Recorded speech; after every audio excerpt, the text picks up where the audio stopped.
I'm going to make no attempt to summarise, but I think the key, the key amazing takeaway for me is the benefits of physical activity on people with depression, and it's not all about medication, and there's so much in our control if we can support people around and understand people's motivation, which our motivation in life goes up and down for various reasons. So I think just amazing studies that you're doing, and just feels very hopeful that there's other things that we can think about.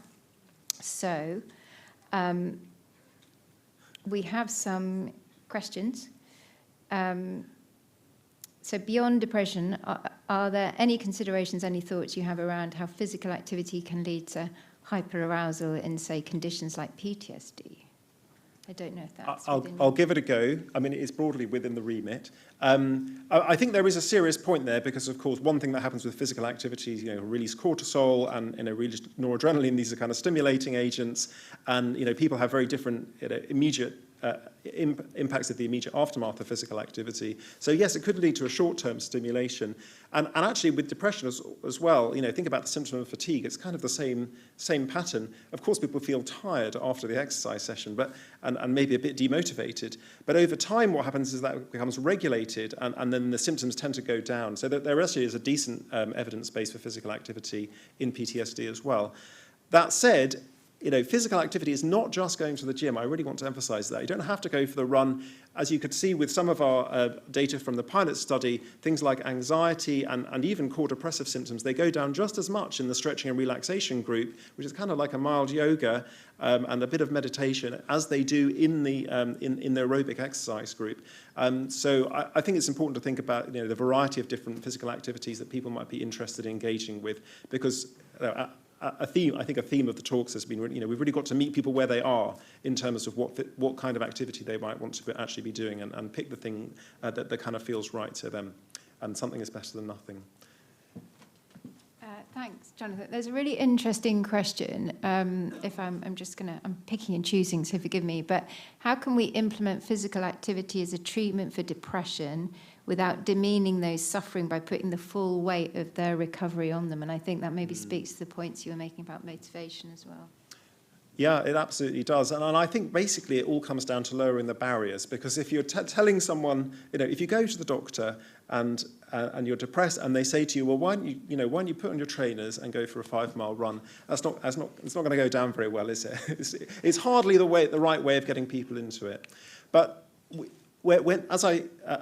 a sort of anecdote that I told you in the talk, I had something called a slip disc, which apparently is a misnomer. There's no discs and they don't slip. But anyway, I had a slip disc, and what I had to do was strengthen my core stomach muscles, right? Exercises that I still do on a daily basis. This is about 15 years ago.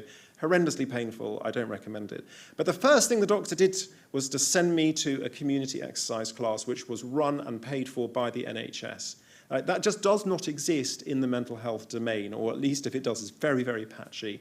Whereas if you go to your GP in the Netherlands, every single GP apparently has a kind of social prescriber who sits in the GP surgery and actually can help people get into activity classes. So it's a systemic issue. We can't just put physical activity as a responsibility on individuals. We have to provide the services.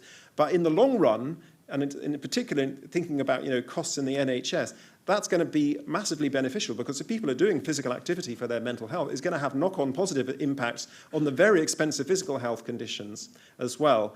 And I don't want to be too glib about it, but when I was a teenager, we were told it's very important to do physical activity. You've got to do the sport, and you've got to carry on at university, and you've got to get into a habit.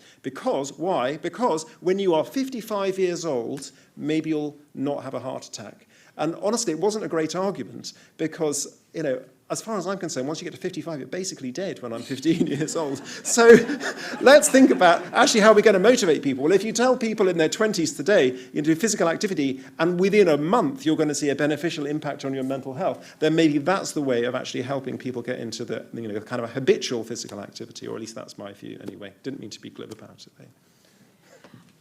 Thank you, Jonathan. That's all the time we have for questions, but thank you for everyone else who put questions out. There was also a question about how do we get GPs to fund physical activity. I mean, that's one of the big existential questions of our time, really. But And thank you for the other questions, but please can we give Jonathan and show our appreciation. Thank you. Sorry I went over and didn't have time to do all the questions, but if you come and ask me during the drinks, I'd be very happy to chat to anyone, obviously, as I'm sure Claire would as well.